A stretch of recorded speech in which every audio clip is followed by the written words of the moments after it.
Right now we want to go ahead and take it out to Brian Winslow. This is absolutely heartbreaking to see, but this is our first view of the damage in this area. You are near Noble. We watched your stream live as you had power flashes. Tell us what you're coming up on here. Yeah, Emily, we're on the north side of Noble at a gas station, and you can see the building is damaged. From where we are, there's another building. I can't tell if it's a house.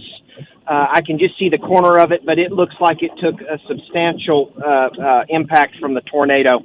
And there's lots of building structure material scattered about. Behind us, we've got several power poles that are down, which caused the power to go out in Noble. First responders are on the scene. They are assisting folks. We're gonna survey the area here to make sure, if see if we can't find anything else, and we'll get back to you, Emily.